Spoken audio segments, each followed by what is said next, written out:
Willow Creek Elementary sat nestled in a sleepy neighborhood lined with picket fences and narrow driveways, its red brick exterior modest and unassuming. Inside, however, the school was filled with small details that told a different story: calm pastel walls, art displays made by eager little hands, and hand-painted motivational quotes that floated just above doorframes like whispered encouragements.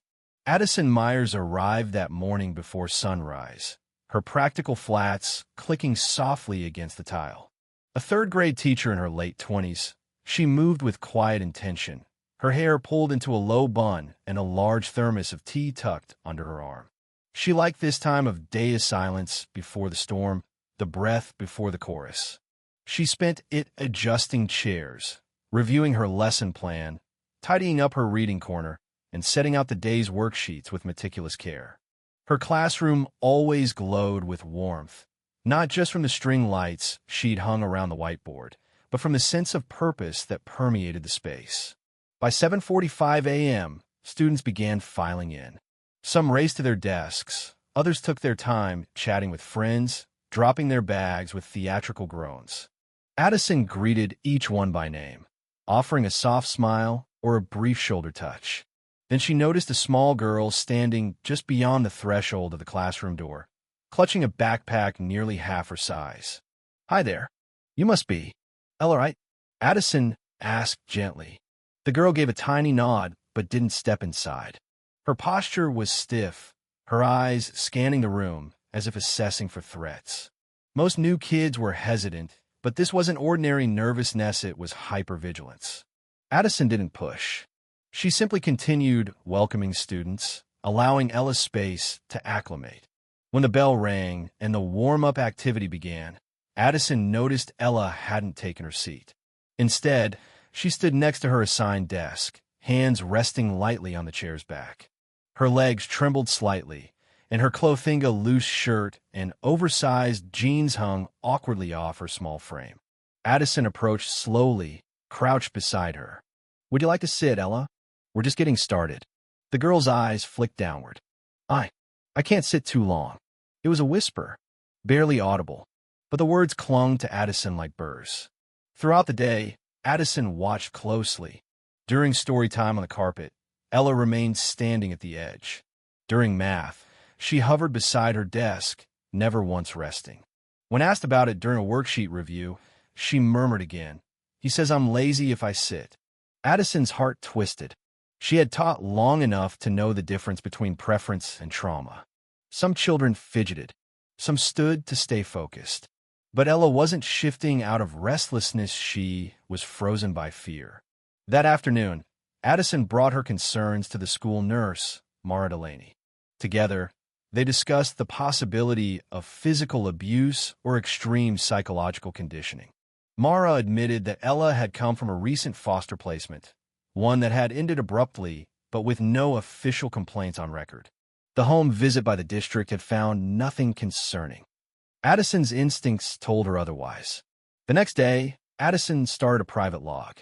She recorded each time Ella refused to sit, each flinch, every cryptic phrase. During recess, she noticed Ella standing near the chain-link fence, arms crossed tightly, her gaze distant. She drew herself apart from the others, standing as if trying to make herself invisible. Later, during lunch duty, Addison again noticed Ella standing while the other children ate. She didn't say anything but noted the behavior. When she asked Mara if any new injuries had been noticed, the nurse shook her head. Ella had avoided removing her hoodie for the past week. Feeling blocked by school protocols and a lack of hard evidence, Addison considered a different approach. One morning, she discreetly placed a small motion-activated camera on the dashboard of her car, angled at the school's drop-off curb. Grant Davis, Ella's foster guardian, usually stayed in his car, barely making eye contact with staff. Addison hoped that if something troubling happened, she might capture it on video. For several days, she reviewed footage, mostly uneventful, until one morning, the camera caught a sudden, jarring motion: Grant jerking Ella back by the strap of her backpack and striking the side of her head. The angle wasn't perfect, but the impact was visible. Ella stumbled, hand raised in defense, and darted away toward the building. Addison's hands shook as she paused the video. This was it. Proof. Not a vague bruise. Not a whispered phrase. Something concrete.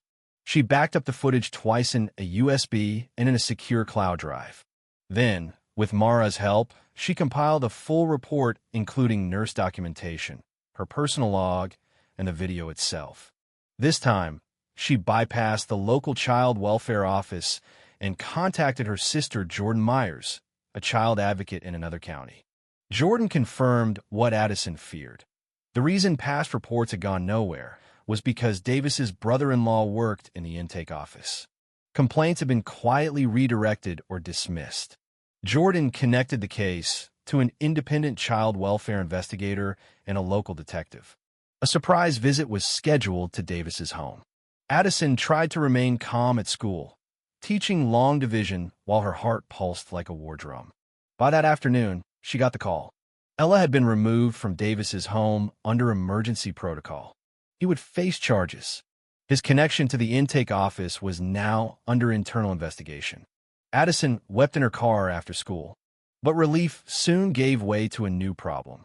The county struggled to find a local placement for Ella. Her file, marked with false notes from Davis labeling her as defiant, made foster families wary.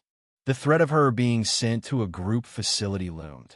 And that's when Addison made a decision. "I'll do it," she told Mara, her voice steady. "I'll foster her." It was not a decision made lightly. Addison lived alone in a one-bedroom apartment. She had no experience as a parent, but she couldn't bear to watch Ella be thrown into yet another strange home. With Jordan's guidance, Addison rushed through the emergency foster application. Home visits, background checks, paperwork. She cleared every hurdle within a week.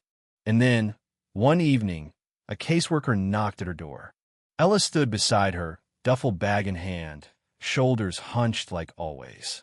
Addison knelt at the threshold. "Yeah, this is your home now."